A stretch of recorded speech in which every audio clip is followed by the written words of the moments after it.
Assalamualaikum, selamat pagi, apa khabar? Okey, hari ni berita tak banyak Tak banyak, hanya banyak cerita pasal pre-govern. Dan perang semalam pun berjalan macam seperti biasa, dengan peluru berpandu, dengan peluru-peluru yang dijatuhkan Rusia seperti biasalah. Tapi ada 4 jam gap, slow sikit perang tu. Mungkin kerana kes pre-govern ni lah. Kalau apa yang dikatakan pre-govern berkata semalam, benda yang tak sepatutnya dimaafkan oleh rakyat Rusia.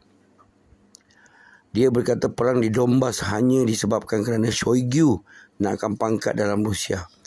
Dan pre-govern berkata dia akan selesaikan masalah ini dengan sendiri, dengan askar yang dia sendiri katakan askar Wagner 5,000 orang, dan mereka akan mara ke Moskow. Dan semalam di Rostov, dia pergi ke base army camp.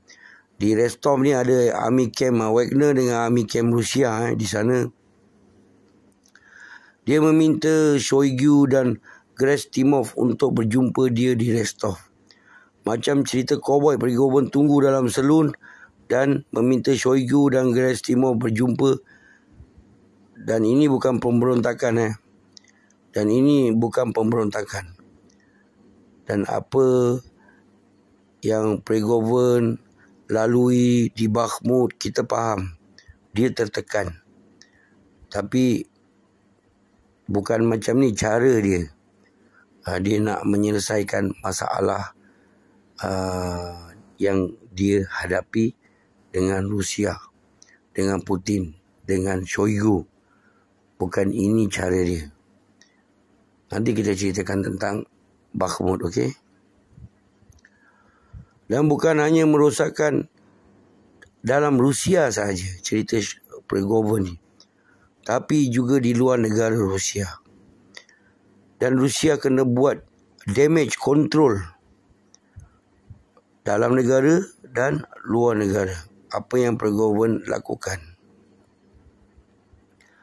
kita tak tahu apa yang Lukashenko janjikan dengan pre-govern sampai pre-govern balik ke Rostov.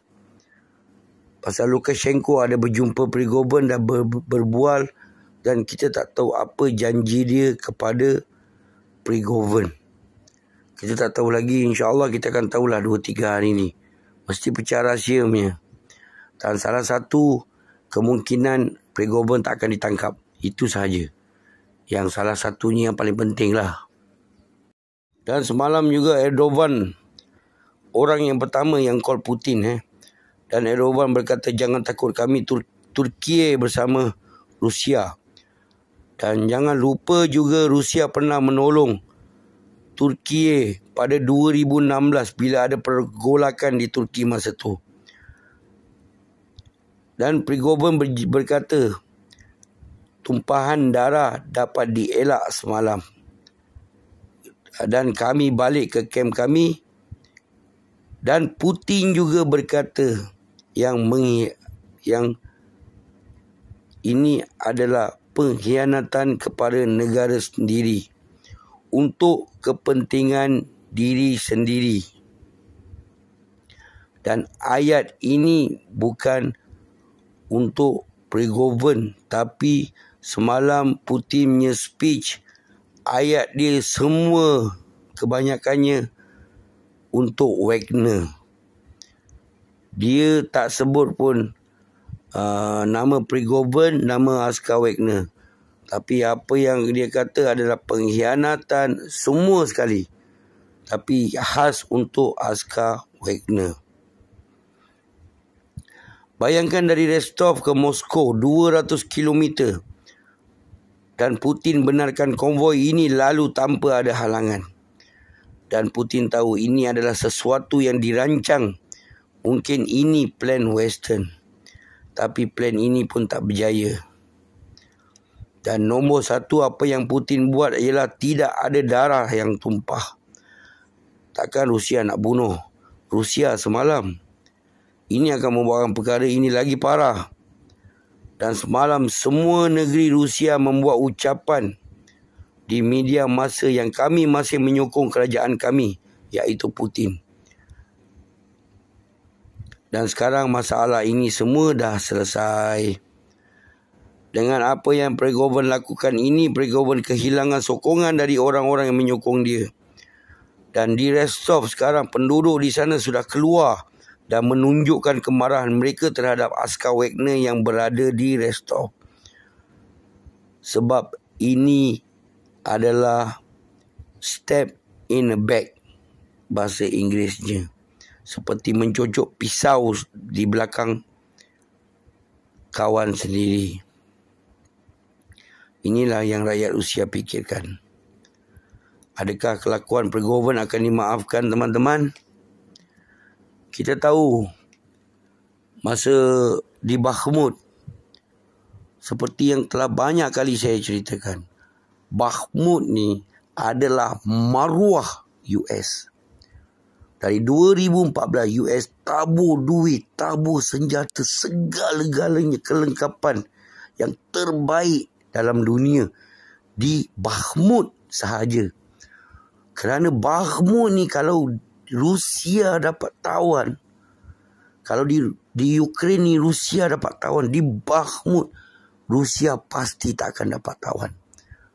Kerana Bakhmut dilengkapi dengan segalanya.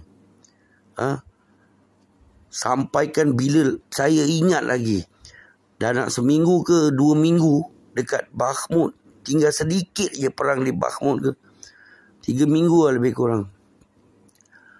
Askar Bakhmut, askar Ukraine di Bakhmut dah dikepung, tapi mereka tak ada senjata. Tapi mereka dah simpan senjata dalam macam apa, satu gua tempat apa lombong.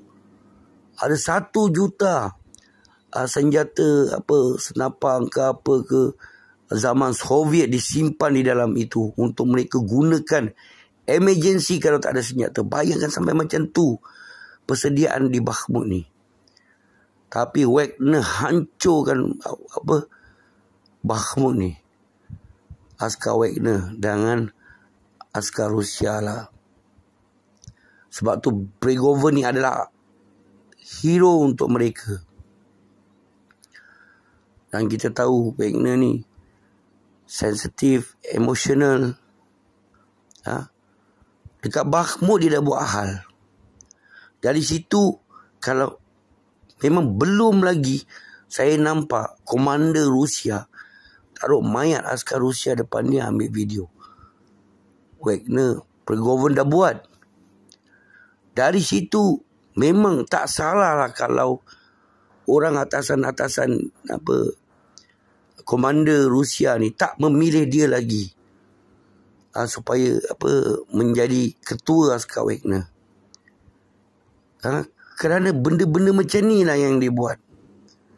Dan sekarang tengok, bila Putin dah bagi dia rest, dia buat lagi benda yang sama di depan kamera dan berkata macam-macam, benda yang tak sepatutnya, benda yang tak benar. Bagi tahu dengan dunia. Adakah orang ini yang anda nak jadikan sebagai ketua? Fikir-fikirkanlah. Dia ni dulu hero tapi dia bodoh. Sekarang dia dah jadi pengkhianat pula. Baik-baik dalam sejarah sebagai hero, sekarang dalam sejarah dia adalah sebagai pengkhianat. Bodoh lah. Assalamualaikum. Selamat pagi. Kita akan berjumpa lagi insya-Allah. Yura.